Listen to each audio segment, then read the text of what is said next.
ও দাদা আপনাৰ ঘৰ কত? মোৰ ঘৰ বৰপেটা ডিষ্ট্ৰিক্ট পৰে, চুলিয়াকাটা বুলি কয়। এইখিনি মানে চিৰাং বৰ্ডাৰ আৰু বৰপেটা চিৰাং বৰ্ডাৰত আছো বৰ্তমান।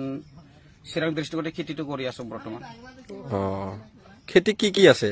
খেতিটো এই ভোল আছে আৰু তিতা আছে, ভাতকেৰেলা আছে, জিকা আছে, পটল আছে। খেতি বহুত মোটামুটি 12 বিঘা মান আছে আৰু খেতিটো। খেতিগিলা ভাল হৈছে না? খেতিটো নাম্বাৰ 1, একদম নাম্বাৰ 1 খেতিয়ক বুলিয়ে মই ধৰি লওঁ নিজকে, কিন্তু নাম্বাৰ 1 খেতিয়ক কৰোঁ। ইভান কিন্তু একদম মৰি গেল, একদম ডাইৰেক্ট মৰা বুলি ধৰি লওক। কিয় মৰিল?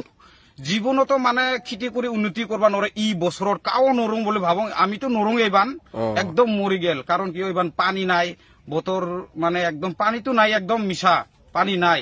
এবাৰ সব বাহিৰতো পানী নাই, ধান ৰুবাও সমস্যা কৰিছে। ইবান ধানটো টান নহলে ৰুবাও পোৱা নাই। ইবান আৰু এই ফল লওক যিকোনো চব্জি আৰু বেচবা নোৱাৰা হৈছো। কিয়?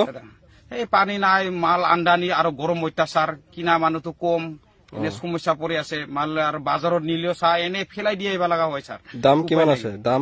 দাম বৰ্তমান ভোল 4 টাকা 5 টাকা আৰু ভাতকেৰেলা 12-13। চাহ ভাতকেৰেলা এটা কথা কওঁ মই, ভাতকেৰেলা 12 টাকা বেচালিও লছ। কাৰণ কিয় আহি মাৰে পুৱা 5টা বজা এইবাৰ 4টা বজাত আহি ফুল লগাব লাগে, কিমান কষ্ট আছে। তাৰ পিছতো এই ভাতকেৰেলা 12 টাকা বেচবা লাগে। মোটামুটি ভাতকেৰেলা 25 টাকা বেচালি মানে তাৰ তলত বেচালি উল্টা হয় ভাতকেৰেলা। মানুহে ভাবে কি ভাবে মই